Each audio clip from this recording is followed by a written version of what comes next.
Friends, welcome back to our channel Siddhi education academy.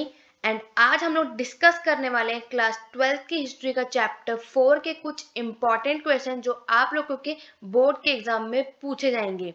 Okay, तो चलिए start करते हैं अपने आज की क्लास को। तो स्टूडेंट अपने एग्जाम देने से पहले इन क्वेश्चनों को जरूर देख लें, क्योंकि ऐसे क्वेश्चन आप लोगों के एग्जाम में पूछे जा चुके हैं और आगे भी पूछने की संभावना है। ओके, अगर आप लोग क्लास 12th का एग्जाम देने वाले हैं तो इससे पहले ये देख लो कि किस तरीके से क्वेश्चन पूछे जाते हैं और आप लोगों को उसके अंदर क्या लिखना है। मैं आज आपको यहाँ पे फुल एक्सप्लेनेशन के साथ बताने वाली हूँ। ओके, तो चलिए स्टार्ट करते हैं। तो स्टूडेंट यहाँ पे हम लोग कुछ 5 क्वेश्चन डिस्कस करने वाले हैं जो आप लोगों के एग्जाम के लिए वेरी वेरी इंपॉर्टेंट है और कई बार रिपीट हो चुका है। ओके, तो पहला क्वेश्चन आप लोगों से यहाँ स्टूडेंट पूछा गया है कि what are the main principle of Jainism. आप लोगों ने देखा होगा कि ये क्वेश्चन मैनी टाइम्स रिपीट हुआ है। ठीक है, जैनिज्म से रिलेटेड आप लोगों के एग्जाम में कई बार क्वेश्चन पूछा जा चुका है। तो आपसे यहाँ पे जरूर पूछेगा कि जो महावीरा हैं उन्होंने कुछ मेन प्रिंसिपल्स दिए थे।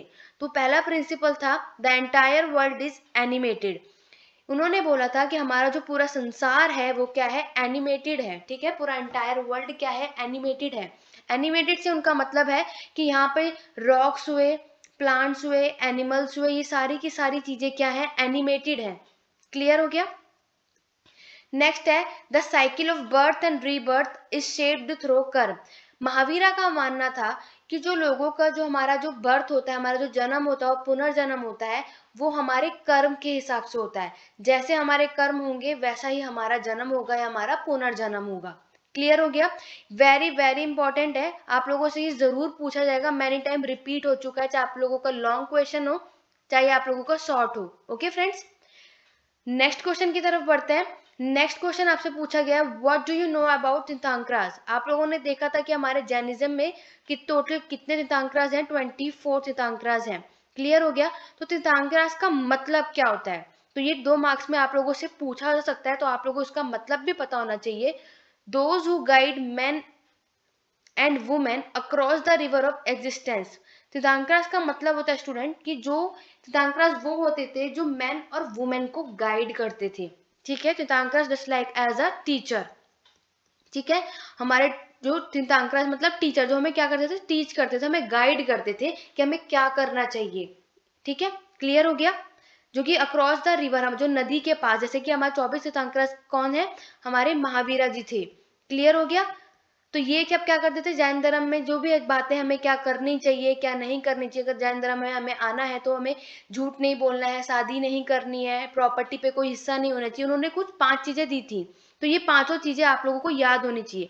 स्टूडेंट अगर आप लोगों को याद है तो आप लोग ये सारी की सारी चीजें मुझे कमेंट करके जरूर लिखना कि एक तो उन्होंने नॉन वायलेंस दिया था, नॉन स्टीलिंग दी थी, do not a tell a lie दिया था। ये 5 के 5 आप मुझे अपने कमेंट बॉक्स में लिख के जरूर बताना, क्योंकि ये आप लोगों के एग्जाम में जरूर आएगा। क्लियर हो गया। आगे बढ़ते हैं नेक्स्ट क्वेश्चन की तरफ। What is Tripitaka. Very most important question है, मैनी टाइम्स रिपीट होता है। ओके स्टूडेंट, तो त्रिपिटक का मतलब क्या है, यहाँ पे आप लोगों से पूछा गया है।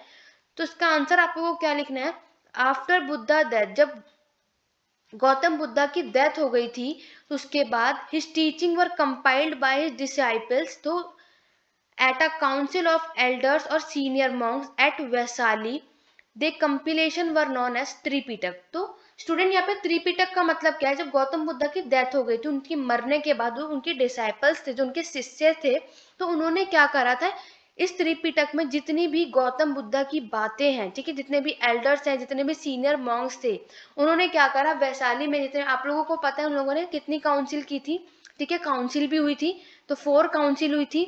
क्लियर हो गया। तो ये 4 काउंसिल हुई थी और उन्होंने हर, हमारा जो त्रिपिटक है, त्रिपिटक का मतलब होता है ये है बुक, हमें यहाँ पे 3 बुक है इन लोगों ने रखी है। आप लोगों को पता हमारी जो त्रिपिटक है मतलब कि 3 बुक्स के बारे में इन लोगों ने बताया है, ये पेपर में जरूर आता है। ठीक है, अभिधम पिटक, सुत्ता पिटक और विनय पिटक, ये आपके एग्जाम में जरूर पूछे जाते हैं कि कौन से पिटक में किस बारे में बातें, कि किस बुक में किस क्या बातें करी गई हैं। तो ये सारी चीजें आप लोगों को स्टूडेंट जरूर पता होना चाहिए, गारंटी के साथ आपके एग्जाम में ये क्वेश्चन जरूर आएगा, मैनी टाइम्स रिपीट होता है।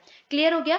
तो त्रिपिटक का मतलब वो है, जब गौतम बुद्धा की डेथ हो गई थी तो उनके जो डिसाइपल्स थे, जो सीनियर मॉन्क्स थे, उन्होंने उनके बारे में जितनी भी जो उनकी टीचिंग थी गौतम बुद्ध की, वो सारी की सारी इस त्रिपिटक के अंदर लिखी थी, और इसी को क्या बोला गया, त्रिपिटक, जहाँ पे जो हमारे गौतम बुद्ध के जितने भी रूल्स रेगुलेशन सारी की सारी बातें हैं, वो सारी की सारी हमारे त्रिपिटक के अंदर लिखी गई हैं। क्लियर हो गया? आगे बढ़ते हैं। क्वेश्चन नंबर 4 है आप लोगों का, what do you understand early वैदिक ट्रेडिशन। अर्ली वैदिक ट्रेडिशन से आप लोग क्या समझते हैं? तो आपको आंसर लिखना है कि अर्ली वैदिक ट्रेडिशन को और क्या बोला जाता है, ऋग्वेद।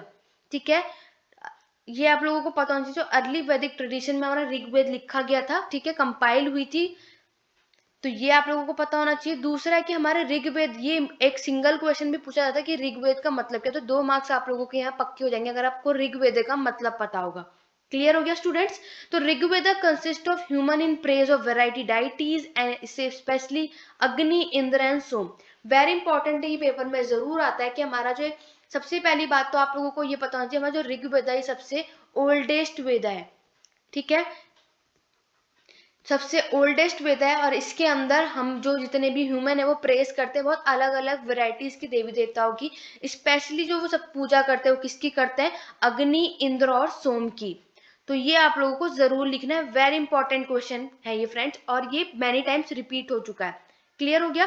नेक्स्ट है वेरी वेरी इंपॉर्टेंट, हीनयान और महायान को बिना पढ़े बिना इसको करे हुए मत जाना, क्योंकि स्टूडेंट ये इस बार भी आप लोगों के बोर्ड के एग्जाम में देखने को आप लोगों को जरूर मिलेगा कि हीनयान का मतलब और महायान का मतलब क्या होता है। कभी कभी ये सिंगल में पूछे जाते हैं और कभी कभी इनका डिफरेंस भी आता है। क्लियर हो गया? हीनयान का मतलब होता है फ्रेंड्स, सबसे पहले तो हीनयान सबसे पुराना है, ये ओल्डेस्ट है, और महायान मतलब का ये अभी का है, न्यू है। ठीक है, जो हीनयान में था, this sect believe in original teaching. जो हीनयान के लोग थे, जो पहले के जो लोग थे, वो लोग किसमें बिलीव करते थे, ओरिजिनल टीचिंग में बिलीव करते थे। ठीक है, does not believe in idol worship, ये कोई भी मूर्ति पूजा में कोई बिलीव नहीं करते थे, मूर्ति पूजा में नहीं मानते थे, ये सिर्फ ओरिजिनल टीचिंग में मानते थे। और इन्होंने कौन सी लैंग्वेज यूज की थी, पाली लैंग्वेज। याद रखना, हिनियाना के लोगों ने कौन सी लैंग्वेज यूज की थी, पाली लैंग्वेज। ठीक है, अगर आप लोगों ने देखा होगा कि बुद्धा की जो हमारी 4th काउंसिल हुई थी, बुद्धिस्ट 4th काउंसिल, उसमें महायान और हिनयान आए थे। ठीक है, अलग अलग। तो हिनयान मतलब जो पहले था पुराना, महायाना मतलब जो अभी है न्यू। हिनयाना के लोग जो है ओरिजिनल टीचिंग में मानते थे, आइडल वर्शिप में नहीं मानते थे, और इन लोगों ने पाली की लैंग्वेज यूज की थी। अगर आपसे डिफरेंस पूछे जाए तो आप लोग ये लिख सकते हैं। अब हम बात करते हैं महायाना की। This sect believe in heavenness of Buddha, ये बुद्धा में मानते थे। ठीक है, believe in idol worship, use of Sanskrit language, और इन्होंने कौन सी लैंग्वेज यूज की थी, संस्कृत लैंग्वेज की यूज की थी, और इन्होंने पाली लैंग्वेज की यूज की थी, और ये लोग मूर्ति पूजन में बिलीव करते थे। ठीक है, यही 2 डिफरेंस है जो आप लोगों के एग्जाम में पूछा जाएगा, और आप लोगों को यही लिखना है। ठीक है, क्लियर हो गया स्टूडेंट?